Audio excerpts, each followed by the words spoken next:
அன்பு ஊடக நண்பர்களுக்கு வணக்கம்.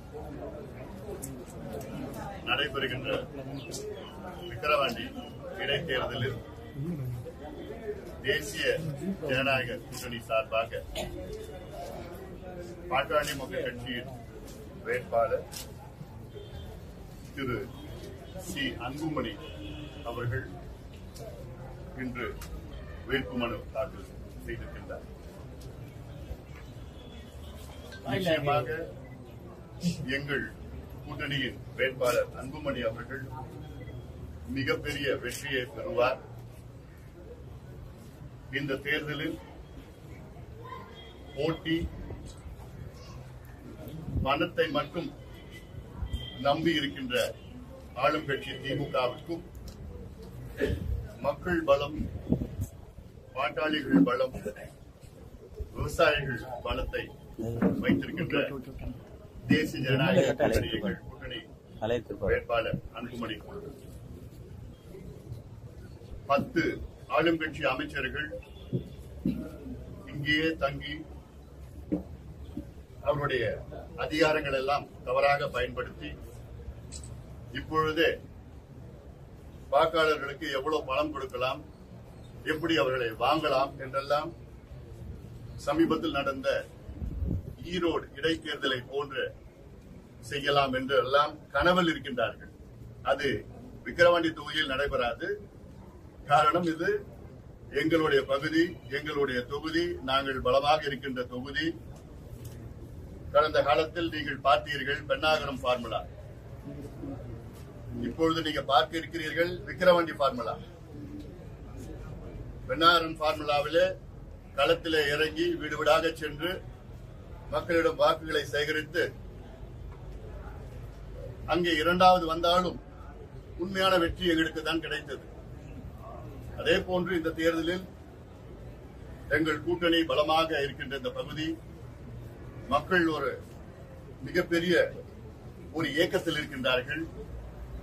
விக்கிரவாண்டி சட்டமன்ற தொகுதி உலோகாலமாக ஆண்டு கொண்டிருக்கின்ற ஆளும் கட்சி இந்த தொகுதியில ஒரே ஒரு தொழிற்சாலை, அதுவும் அந்த கரும்பு தொழிற்சாலை, சக்கர ஆலை. இது 1970லயோ 72லயோ வந்தது. இன்னைக்கு 300 பேர் வேலை செய்யறாங்க. இதை தவிர இவ்வளோ அமைச்சர்கள் வந்தார்கள், போனார்கள், இப்ப இருக்கின்றார்கள். தமிழ்நாட்டிலே இந்த தொகுதி மிக மிக மிக மிக பின்தங்கிய ஒரு தொகுதியாக இருந்து கொண்டிருக்கிறது. இவ்வளவு அமைச்சர்கள் இருந்தோம், ஆளுங்கட்சி இருந்தோம், இந்த மக்களுக்கு என்ன செய்தார்கள் என்று மக்கள் கேட்கின்றார்கள். நாங்களும் கேட்கிறோம். தேர்தல் நேரத்தில் வரீங்க, 10 அமைச்சர்கள் இப்ப வரீங்களே, இவ்வளவு காலமா எங்க போனீங்க? தொகுதி மக்களை பாத்தீங்களா? தொகுதிக்கு ஏதாவது செஞ்சீங்களா? விவசாயிகள் ஏதாவது செஞ்சீங்களா? இந்த விழுப்புரம் மாவட்டத்துக்கு ஏதாவது செஞ்சீங்களா? தமிழ்நாட்டிலே அதிக குடிசைகள் உள்ள மாவட்டம் விழுப்புரம் மாவட்டம். தமிழ்நாட்டிலே அதிக டாஸ்மாக் விற்கிற மாவட்டம் விழுப்புரம் மாவட்டம். கல்வி அறிவு கடைசியில இருக்கிற மாவட்டம் விழுப்புரம் மாவட்டம். இந்த தேர்தலுக்கு மட்டும் 10 அமைச்சர்கள் வந்து உட்கார்ந்துட்டு இருக்கீங்களா? ஏன் இந்த மாவட்டத்துக்கு என்ன பண்ணீங்க? பக்கத்துல கள்ளக்குறிச்சியில இப்போ கள்ளச்சாராய சாவு 4 பேர் செத்து இருக்கிறாங்க. இப்போ இன்னும் எவ்வளவு பேர் வரப்போகுதுன்னு தெரியல. ஆமா, இன்னும் செய்தி வெளியில சொல்லிட்டானா செய்தி வெளியிட மாட்டாங்களா ஊடகங்கள். அதனால இதெல்லாம் நிச்சயமாக எங்களுடைய தேர்தல் பரப்புரை சமூக நீதி அடிப்படையில் இந்த தேர்தலை நாங்கள் சந்திக்கின்றோம். சமூக நீதி காத்த மண் இந்த மண், தியாகம் செய்த மண் இந்த மண், இடஒதுக்கீடுக்காக ரத்தம் சிந்திய மண் இந்த மண். இந்த மண்ணில் நடக்கின்ற இடைத்தேர்தல் இது. அதனால மக்கள் தெளிவாக இருக்கின்றார்கள். இதுல இவங்க தான் ஆளுங்கட்சி தான் இந்த ஜாதி, இந்த மதம், இந்த இனம், இப்படி பிரச்சனை எப்படி மூட்டலாம், இப்படி எல்லாம் திட்டமிட்டு இருக்கிறாங்க. எங்களை பொறுத்த வரைக்கும் எல்லாம் பாட்டாளிகள் தான். பாட்டாளிகள் யாரு? நெத்தியில வேர்வை வருவாங்க பாட்டாளி. அது யார், எந்த ஜாதி, எந்த மதம், எந்த இனம் இருந்தாலும் சரி, எல்லாம் பாட்டாளிகள் தான். அதனால இது நிச்சயமாக, ஆனா சமூக நீதி பேசுவதற்கு திமுகவுக்கு எள்ளளவும் தகுதி கிடையாது. எள்ளளவும் தகுதி கிடையாது. மேடைக்கு மேடை சமூக நீதினு வாழ்க்கையே பேசிட்டு இருக்காங்களே. என்ன சமூக நீதி பண்ணீங்க நீங்க? கலைஞர் திமுக வேறு, ஸ்டாலின் திமுக வேறு. ஸ்டாலின் திமுக இப்போ இருக்கின்ற திமுக சமூக நீதிக்கும் அவங்களுக்கு சம்பந்தம் கிடையாது. ஏன்னா திரு ஸ்டாலின் அவர்களை சுத்தி இருக்கின்ற ஒரு 4-5 அமைச்சர்களுக்கும் சமூக நீதிக்கு சம்பந்தம் கிடையாது. அந்த அமைச்சர்கள் பேச்சை கேட்டுதான் ஸ்டாலின் அவர்கள் செயல்பட்டு இருக்காருன்னு நான் சொல்றேன். நான் அவங்க அமைச்சர்களா நான் பார்க்கல, அவங்கள வியாபாரிகள் வணிகர்களா நான் பார்க்கிறேன். அதுல ஒரு 3 வணிகர்கள் இந்த தொகுதியில பொறுப்பு எடுத்திருக்காங்க. எதுக்கு? கே நேருக்கும் சமூக நீதிக்கு சம்பந்தம் இருக்கா? எதுக்கு வந்திருக்காரு இங்க பொறுப்பு? வியாபாரி வேலுக்கும் சமூக நீதிக்கு என்ன சம்பந்தம் இருக்கு? முன்மொழிக்கும் சமூக நீதிக்கு ஏதாவது சம்பந்தம் இருக்கா? இல்ல. ஆனா இவங்க எல்லாம் இங்க பொறுப்பு எடுத்துக்கிட்டு என்ன எப்படியாவது வாக்காளர் விலை கொடுத்து வாங்கலாம், அதுக்காக தான் இங்க போட்டு இருக்கிறாங்க. இதுவே அதிகாரத்தை தவறா பயன்படுத்தி நாங்க புகார் கொடுத்திருக்கோம், டெல்லி கொடுத்திருக்கிறோம். அமைச்சர்னு யாரும் உள்ள வரக்கூடாது, பொறுப்பெல்லாம் வெளியில கழிச்சு வச்சுட்டு வாங்க. தேர்தல் என்பது சமமா இருக்கணும். அது இடஒதுக்கீடு கொடுக்கிறோம் 3 ஆண்டு காலமாக ஏமாற்றிய திமுக, ஏமாற்றிய திரு ஸ்டாலின் அவர்கள் மக்கள் சரியான பாடத்தை கொடுக்கிறார். தேர்தல் கொடுக்கிறோம் எத்தனை முறை பா. இது ஜாதி பிரச்சனை கிடையாது, சமூக நீதி பிரச்சனை. ஜாதிவாரி கணக்கெடுப்பு நடத்தணும்னு எவ்வளவு கோரிக்கை, எவ்வளவு கேட்டோம், எத்தனையோ போராட்டம். பீகார்ல நடத்தி முடிச்சுட்டாங்க. பீகார்ல நடத்தி முடிச்சு இடஒதுக்கீடு அதிகப்படுத்தி இருக்கிறாங்க. அதுதான் உண்மையான சமூக நீதி. கர்நாடகால முடிச்சுட்டாங்க, ஆந்திராவில் பணி எடுத்துட்டு இருக்காங்க, தெலுங்கானா எடுத்துட்டு இருக்காங்க, ஒரிசாவில் அறிவிச்சிருக்கிறாங்க. இவ்வளவு மாநிலத்தில் பண்றது உங்களால பண்ண முடியாதா? ஏன்னா உங்களுக்கு மனசு கிடையாது. ஸ்டாலின் அவர்களுக்கு சமூக நீதி அப்படின்னு என்னன்னு அவர் அக்கறை கிடையாது, மனசு கிடையாது. அப்படி கொஞ்சம் எண்ணம் வந்தாலும் சுத்தி இருக்கிற 3-4 வியாபாரிகள் வந்து அதை கெடுத்துடுறாங்க. வேண்டாங்க, இது பிரச்சனையா எப்படி ஆயிடும்? என்ன பிரச்சனையா இன்னும் இருக்கு. களத்துல நீங்க பார்க்க போறீங்க, எல்லாம் பாத்துக்குவோம். எப்படி எதிர்கொள்வோம் எங்களுக்கு நல்லா தெரியும்.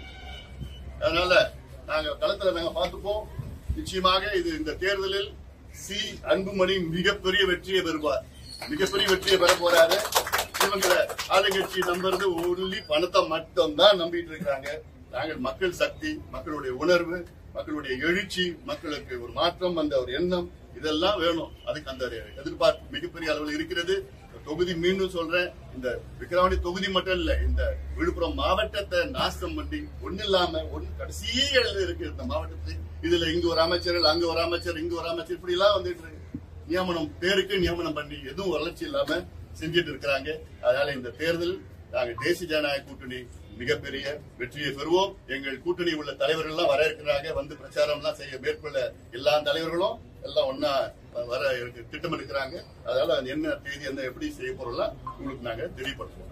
அதிமுக என்னால கருத்து சொல்றதுக்கு ஒண்ணு கிடையாது. பாமக வந்து இடைத்தேர்தலில் போட்டியிட கொள்கையில் இருந்தீங்க, திடீர்னு விக்கிரவாண்டி சட்டமன்ற இடைத்தேர்தலில் போட்டியிடுறதுக்கான இன்னைக்கு இன்றைய அரசியல் சூழலில் கருதி எங்களுடைய நிர்வாக குழு தைலாபுரம் தோட்டத்தில் ஒரு 5 நாட்களுக்கு முன்பு கூடி இந்த முடிவை நிர்வாக குழு எடுத்த முடிவு. 2 நாட்களாக அமைச்சர்கள் இந்த தொகுதியில் பிரச்சாரம் செயல்முறை கூட நடத்துறாங்க. பேசின அமைச்சர்கள் அத்தனை பேருமே வன்னியர் சமுதாயத்தை சார்ந்த அமைச்சர்கள் தொடர்ந்து பாமக மேலையும் தொடர்ந்து குற்றச்சாட்டை வச்சிட்டு இருக்காங்க. எங்களுக்கு அதாவது இந்த சமுதாயத்துக்கு பாமக எதுவுமே செய்யலன்றது நேற்று பத்திரிகை தொடர்ந்து. ஆனா அனைத்து அமைச்சர்களுமே ஓப்பன் மீட்டிங்ல பேசுறாங்க. இன்னைக்கு சொல்ற சமுதாயத்தில் அமைச்சர்களா இருக்கிறது பாமக தான் காரணம். பாமக இல்லைன்னா அவங்க அமைச்சர்களா இல்ல, அந்த அமைச்சர் பொறுப்பு அவங்களுக்கு கொடுக்க மாட்டாங்க. அதனால இந்த கட்சியும் சரி அந்த கட்சியும் 2 கட்சியிலயும் இருக்கிற அமைச்சர்கள் எல்லாம் அதுக்கு காரணமே நாங்க தான், பாமக தான் காரணம். ஆனாலும் திமுகவுடைய அவங்க ஸ்ட்ராட்டஜி என்னன்னா, எப்பயுமே இது போன்ற தேர்தல் வந்ததுன்னா எங்களை வந்து இழிவா பேசுவாங்க, சமுதாய ரீதியில எங்களை வந்து இழிவுபடுத்துவாங்க. அந்த திமுக இருக்கிற வண்டிகளை வச்சு எங்களை தாக்குவாங்க, பேசுவாங்க, என்னமோ பண்ணிட்டு இருப்பாங்க. அதை பத்தி நாங்க ஒரு பொருட்டா எடுத்துக்கிறது கிடையாது. அது வந்து எங்களை பொறுத்த வரைக்கும் ஒரு பொருட்டா கிடையாது. ஏன்னா அவங்க என்ன பேசினாலும் மக்களுக்கு எடுபட போறது இல்ல. மக்களுக்கு அவங்கள பத்தி தெரியும், அவங்களோட போலி பேச்சு எல்லாம் தெரியும். தேர்தல் நேரத்துல அவங்களுக்கு அக்கறை வந்த போன்ற ஒரு தோற்றம் வரும். அதனால இதெல்லாம் நாங்க மணிமண்டபம் கட்டுவோம் அப்படின்னு சொல்லிட்டாங்க. ஏன்னா மணிமண்டபம் கட்டி என்ன ஆக போகுது? அது ஒரு பில்டிங், அவ்வளவுதான். அதனால வந்து இந்த மக்கள் வந்து படிப்பு வந்துருமா, இல்ல இந்த மக்களுக்கு வேலை கிடைச்சிடுமா, இந்த மக்கள் வாழ்வாதாரம் வருமா, முன்னேறிடுவாங்களா ஒரு பில்டிங் கட்டினா? மணிமண்டபம் அது கட்டல, அதுவும் அறிவிச்சிருக்கிறாங்க, அவ்வளவுதான். ஏன் நம்மளுடைய ஏஜி சம்பத் இருக்கிறாரு, கோவிந்தசாமி அவர்களுக்கு வந்து நாங்க மணிமண்டபம் கட்டுறோம், எப்படி கட்டுறோம், என்ன கட்டுறீங்க? அதெல்லாம் இது விளம்பர அரசியல். அதெல்லாம் நாங்க வந்து தியாகிகளுக்கு வந்து நாங்க பென்ஷன் கொடுக்கிறோம். என்ன பென்ஷன் கொடுத்தீங்க? எவ்வளவு கொடுக்குறீங்க? 3000 ரூபாய். ஒரு தியாகி குடும்பம் இன்னைக்கு எவ்வளவு பெரிய குடும்பமா இருக்கு தெரியுமா? ஒரு தியாகி குடும்பத்துல 100 பேர் இருக்கிறாங்க. நீங்க கொடுக்குற 3000 ரூபாய் எத்தனை பேருக்கு போவோம்? நாங்க கேட்கறது எதுக்கு தியாகம் பண்ணாங்க? மக்களுக்கு வந்து கல்வி வேணும், வேலை வாய்ப்பு வேணும், படிப்பு வேணும், வேலை வேணும், வாழ்வாதாரம் வேணும் தான் அவங்க தியாகம் பண்ணாங்க. அதை விட்டுட்டு நாங்க 3000 ரூபாய் கொடுக்குறோம், நாங்க பில்டிங் காட்டுறோம், இதெல்லாம் வேணாம் ஐயா. இடஒதுக்கீடு கொடுங்க, சமூக நீதி நிலைநாட்டுங்க, ஜாதிவாரி கணக்கெடுப்பு நடத்துங்க, அதானே கேட்கிறோம். அதனால உண்மையான சமூக நீதி. திமுகவுடைய குற்றச்சாட்டு என்னன்னா, அந்த 21 குடும்பங்களுக்கு பாமக என்ன செய்யுது? நாங்க எங்க ஆட்சியில 3000 கொடுத்தோம் அப்படின்ட்டு. அதாவது நாங்க இது வரைக்கும் அதிகாரத்துல வரல, அதிகாரத்துக்கு வராமலேயே நாங்க நிறைய செஞ்சிருக்கிறோம். நாங்க செய்யறது நாங்க விளம்பரம் படுத்துறது கிடையாது. வருஷம் வருஷம் நான் கொஞ்சம் சொல்றேன் உங்களுக்கு, வருஷம் வருஷம் ஒவ்வொரு குடும்பத்துக்கும் நாங்க 1 லட்சம் ரூபாய் பணம் கொடுக்கிறோம், நிதி கொடுத்துட்டு வரோம் ஒவ்வொரு வருஷமும். இதுதான் சொல்றது 1-2, இன்னும் எவ்வளவு செஞ்சிருக்கிறோம். இருக்கிற தியாகிக்கு வேலை வாய்க்கிறது, அது எல்லாம் நிறைய இருக்குது. அதனால திரும்ப அதெல்லாம் விட்டுட்டு இது வந்து செஞ்சதை சொல்றது வந்து எனக்கு வந்து அது ஒரு என்ன தப்பா நான் எடுத்துக்கிறேன். நாங்க எவ்வளவு செய்யறோமோ அதனால வெளியில சொல்லிக்கிறது கிடையாது. எவ்வளவு நாங்க செஞ்சிருக்கிறோம். நாங்க எங்களுக்கு அதிகாரம் இல்லாம நீங்க என்ன செஞ்சீங்க? 3000 ரூபாய் பென்ஷன் கொடுத்துட்டீங்களா? 3000 ரூபாய் எத்தனை பேர் பிரிச்சுப்பாங்க? பேச வர்றாரு யாரு? ஜெகத் ரட்சகர். அவர் பேச சொல்றாங்க, அவர் பேசுறாரு. அவர் என்ன பண்ணாரு? கேட்கலாம், எவ்வளவு கேள்வி கேட்கலாம். அது அப்புறம் MRK பேசிட்டாரா இல்லையா?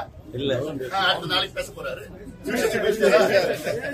பேசிட்டாரா? அதுக்கு துரைமுருகன் அவர் பேச விட மாட்டாங்க. அவர் சொன்னாலும் அவர் பேச மாட்டாரு. அவர் டீசெண்டா போயிடுவார். வேற யாரு இருக்கா? இதான் அவருடைய ஸ்ட்ராட்டஜியே தான். ஏதாவது ஒரு பிரச்சனை அந்த ஜாதி யாரு இருக்காங்களோ அந்த ஜாதியை வச்சுதான் அவங்களை வந்து இழிவுபடுத்துவார். இதுதான் திமுகவுடைய கொள்கை. இடஒதுக்கீட்டுக்கு எதிரான கட்சி வச்சுக்கிட்டு நீங்க வந்து இடஒதுக்கீடு குறித்தும் சமூக நீதி குறித்தும் பேசுறீங்க. இது வரைக்கும் நீங்க இடஒதுக்கீடு வேண்டாம்னு எங்கேயா சொல்லிருக்கீங்களா? இல்ல. யாராவது சொல்லிருக்காங்களா? இல்ல. யார் சொன்னாங்க சொல்லுங்களேன். யார்? அவர் சொல்லுவாரு. பீகார்ல முதலமைச்சர் நிதிஷ்குமார் எடுத்து கணக்கெடுத்து நடத்தி அதுல 60 விழுக்காடு இடஒதுக்கீட்டை 75 விழுக்காடா உயர்த்திருக்கிறார். அவர் எப்படி பண்ணாரு? அதுல கணக்கெடுப்பு நடத்தி அதுல என்னன்னா 19 குறியீடுகளை எடுத்திருக்கிறார். அந்த யார் யார் அந்தந்த பிற்படுத்தப்பட்ட சமுதாயமோ, தாழ்த்தப்பட்ட சமுதாயமோ, மிகவும் பிற்படுத்தப்பட்ட சமுதாயமோ அவங்கள எந்த நிலையில இருக்கிறாங்க, வீடு இருக்குதா, சொந்த வீடு இருக்குதா, இல்ல வாடகை வீட்டுல இருக்காங்களா, எத்தனை பட்டதாரிகள் இருக்கிறாங்க, எவ்வளவு நிலம் வச்சிருக்கிறாங்க, இந்த மாதிரி கணக்கெடுப்பு எல்லாம் நடத்தி அவங்க என்ன படிச்சிருக்கிறாங்க, எத்தனை பேர் படிக்கல, இதெல்லாம் எடுத்து அதுல 1,86,000 குடும்பங்கள் வந்து மாதம் வருமானம் 6,000 ரூபாய்க்கு குறைவா இருக்குன்னு கணக்கெடுப்பு நடத்தி அந்த 1,80,000 குடும்பங்களுக்கு 2 லட்சம் ரூபாய் ஒதுக்கி நிதி கொடுத்து அவளை முன்னேற்றிருக்கிறாரு நிதிஷ்குமார். அதுதானே சமூக நீதி. அது நீதிமன்றம் அதை தடை கொடுக்கலையே. இவங்க நாங்க தந்தை பெரியாருடைய வாரிசு, சமூக நீதி எங்கள் மூச்சு, எங்கள் உயிர் மூச்சு. போனா நாங்க நிலைப்பாடு நாங்க மாத்தி எடுத்தல் திமுக மாதிரி நாங்க மாத்திக்க மாட்டோம். ஒரே நிலைப்பாடு தான் இருப்போம். நீட் தேர்வு எங்களை பொறுத்த வரைக்கும் வேண்டாம். இந்தியாவில தேவையில்லாத ஒரு தேர்வு. முதல்ல இருந்து அந்த நிலைப்பாடு தான் இன்னைக்கும் நிலைப்பாடு. அந்த நிலைப்பாடு நாங்க எடுத்துட்டு இருக்கோம். அவங்களுக்கு வேற நிலைப்பாடு இருக்கலாம். ஆனா எல்லாம் ஒரே கொள்கையில் உள்ள கட்சியை தான் கூட்டணி சேரணும்னு ஒண்ணு கிடையாது. தேர்தல் கூட்டணி அது வேற. அதனால இன்னைக்கு குளறுபடிகள் பல இருக்கு. உச்ச நீதிமன்றமும் அதுக்கு எடுத்து வச்சிருக்கிறாங்க, பிரச்சனை எல்லாம் வச்சிருக்கிறாங்க, அதுல சொல்லியிருக்கிறாங்க. அதனால நிச்சயமா அது தேவையில்லாத ஒரு தேர்வு, சமூக நீதிக்கு எதிரான ஒரு தேர்வு நாங்க பாக்குறோம். நாங்க அது நிச்சயமா அது எடுக்க வேண்டும். அது ஒவ்வொரு மாநிலத்துக்கும் அந்த அதிகாரத்தை கொடுத்துட்டு போகும். இது இன்னொன்னு முக்கியமா நீங்க கேட்க மாட்டீங்களே, என்ன கேள்வி கேட்கணும்? நீங்க கள்ளக்குறிச்சியில